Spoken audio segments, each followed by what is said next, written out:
欢迎来到新兴消息频道，请订阅频道，所以大家不要错过当天最热门的新闻。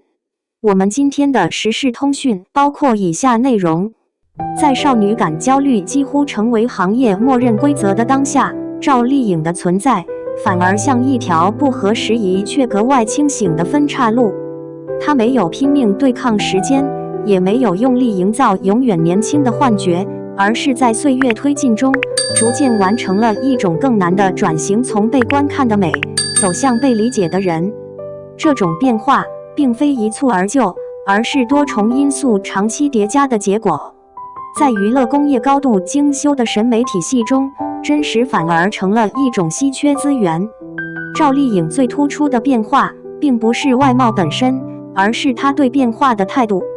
她没有刻意隐藏衰老痕迹，镜头里能看到她的眼角细纹、面部松弛、疲惫状态，这些在传统意义上被视为减分项的细节，反而构成了观众对她的信任基础。有影视美学研究者指出，当观众开始厌倦完美滤镜时，真实皮肤本身就成为一种叙事语言。赵丽颖的面部变化不是缺点，而是她与角色建立情感连接的媒介。双引号，这种活人感让她从被仰望的明星转变为可以共情的人。更关键的是，她对衰老的认知是前置的、主动的，而不是被动应对。早期公开表达对老去的接受，本质上是在心理层面完成了一次去恐惧化。说白了，大多数人不是怕老，是怕被时代抛弃，而他提前把这个心理关卡给拆了。如果说接受衰老只是态度，那么用作品说话才是底气。赵丽颖近年的角色选择明显呈现出一个趋势：去甜化、去标签化、去安全区。从风吹半夏的许半夏，到第20条的郝秀萍，再到小成大事的李秋萍，这些角色有一个共同点，不再依赖好看，而是依赖成立。表演指导领域专家分析，他的转型关键在于放弃观众喜欢我什么，转向角色需要我什么。这是演员从偶像型走向创作者型的重要分水岭。双引号，他为角色牺牲外形条件，例如晒黑、消瘦、弱化妆容，这些行为在商业逻辑里其实是逆操作，但恰恰是这种逆行，让他摆脱了年龄对女性演员的单一限制。当观众开始讨论他的角色，而不是他的脸时，年龄自然失去了攻击力。很多演员的问题在于，演得越多，反而越空。赵丽颖在2025年的阶段性慢下来，反而成为她转型的重要节点。她回归生活本身，骑车、陪孩子、整理照片，体验普通人的琐碎。这些看似毫无明星价值的行为，实际上在补充她作为演员最核心的东西——经验。心理学与表演研究交叉领域学者指出，真实生活经验是演员情绪表达的底层数据库。如果数据库是空的，再高超的技巧也只是复制。双引号，他不再执着于持续曝光，而是允许自己暂时无用。这种选择在流量逻辑中几乎是反常识的，但结果很明显，当他再回到角色中时，人物开始有生活纹理，而不是单一情绪。观众能感受到他演的是人，而不是剧情工具。行业对女演员最大的隐性限制，从来不是年龄，而是必须看起来不像这个年龄。赵丽颖的突破在于她不再参与这套游戏。短发、素颜、棉布质感穿搭，这些视觉选择本质上是在主动削弱取悦性。她不再强调我好看，而是强调我存在。时尚产业观察人士评价，它的商业价值没有因为不少女而下降，反而更稳定。这说明市场正在接受一种新的女性形象，有时间痕迹，但有自我。双引号，品牌长期合作的持续性也验证了这一点。它代表的不再是年轻的脸，而是时间的质感。这其实更难复制，因为年轻可以批量生产，但时间感不行。如果非要找一个底层原因，那就是他的长期主义。农村出身带来的价值观很直接，做事积累，慢慢来。他的职业路径也符合这一点，从龙套到主角，从流量到口碑，没有明显的捷径式跃迁，而是持续累积。社会学研究中有一个概念叫延迟满足能力，它显然属于高水平人群。面对质疑，他没有用争辩回应，而是用时间消化；面对婚姻变动，他没有制造叙事，而是回到工作。这种处理方式在娱乐圈其实挺罕见，大多数人更擅长制造情绪，他更擅长消化情绪。央视曾评价他，在他身上，年龄不是障碍，而是风景。双引号，这句话听起来像套话，但放在他身上确实成立。将多个领域观点整合，可以得出一个更清晰的结论：赵丽颖并不是反衰老成功，而是去衰老焦虑成功。影视研究学者总结，她完成了从视觉中心到叙事中心的转移。他建立了观众对真实的信任关系，他用作品延长了职业生命周期，他用生活经验增强了表演厚度，而这些恰恰是当前行业最稀缺的能力组合。网友评论：从好看到服气。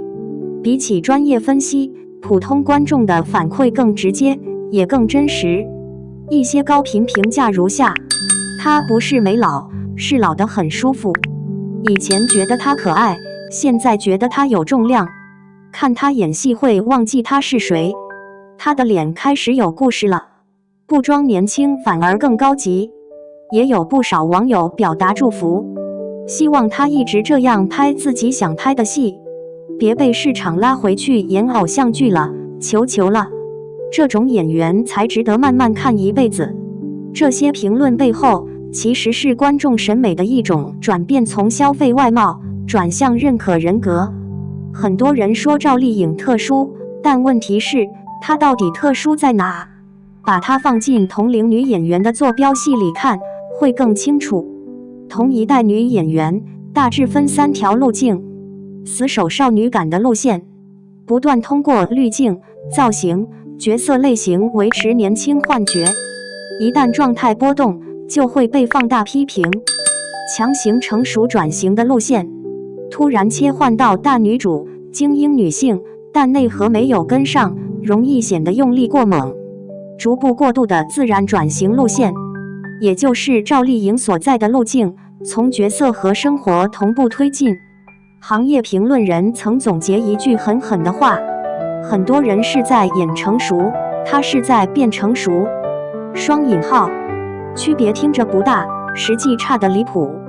前者是策略，后者是过程。他没有某一部戏突然转型成功，而是一点点把观众的预期改掉。这种方式慢，但几乎不可逆。你要写长文，就别装世界只有夸他的人。现实一点，质疑一直都有。一些常见质疑包括：这不就是包装出来的人设吗？资源好当然能慢慢来，普通演员哪有这种空间？所谓自然老去，本质还是资本筛选后的结果。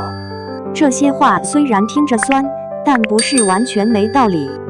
影视产业分析师就指出，赵丽颖的成功确实离不开头部资源的持续支持。她能试错，能沉淀，本身就是一种稀缺权利。双引号，说难听点，大多数演员连慢下来的资格都没有。但问题在于，同样有资源的人不止他一个，为什么有人越走越虚，他反而越走越稳？关键还是在选择。他没有把资源用在短期曝光上，而是用在长期积累上。这种用法本身就已经筛掉一批人。别把这条路想得太美。自然老去听起来很高级，但风险其实更大。市场容错率低，一旦作品失手，观众不会用他还年轻来宽容你。你选择了成熟，旧的承担成熟的评价标准。曝光减少带来的不确定性，减少综艺，减少营销，意味着话语权下降。一旦没有新作品，很容易被市场遗忘。行业风向的不稳定，今天观众喜欢真实，明天可能又回到颜值至上。审美从来不是线性进步，而是反复横跳。文化研究者就提醒，任何审美升级都可能是阶段性的。个体如果完全压住某一种趋势，需要承担周期风险。双引号，说白了，他现在这套打法成立，不代表永远成立。很多人以为观众是在买自然老去，其实不是。观众真正买的是3样东西：可信度，他的状态、选择、表达是统一的，没有明显割裂；连续性，他的变化是渐进的，不是跳跃式的人设更新；不讨好，他没有拼命迎合观众，反而建立了一种你可以不喜欢，但我就是这样的稳定气质。社会心理学有个理论叫自洽吸引力，人更容易被那些内部一致、稳定的人吸引，而不是完美的人。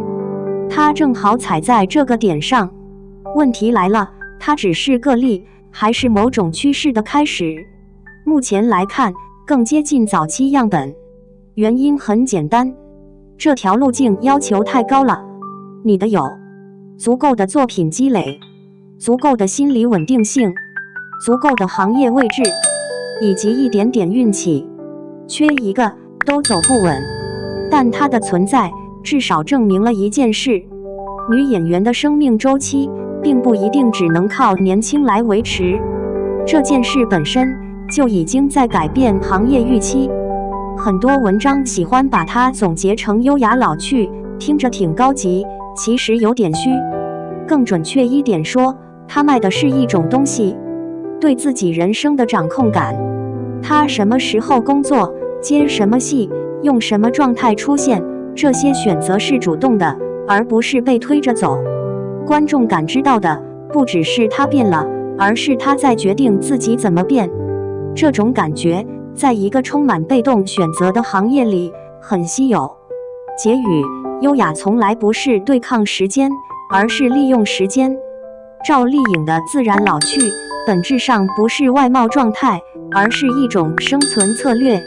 她没有赢过时间，但她让时间站在了自己这边。当一个演员不再依赖青春证明价值时，他才真正拥有了长期存在的资格。说的直白点，大多数人拼命留住的是脸，他留下的是分量。互动讨论，在当下娱乐圈环境中，自然老去是否真的具有可复制性，还是只属于极少数人？观众对女演员的审美是否真的在改变，还是阶段性的情绪反弹？如果没有作品支撑，仅靠真实感，能否建立长期认可？赵丽颖的路径是否意味着流量路线已经开始失效？对比同龄女演员，你认为她最大的差异点到底是什么？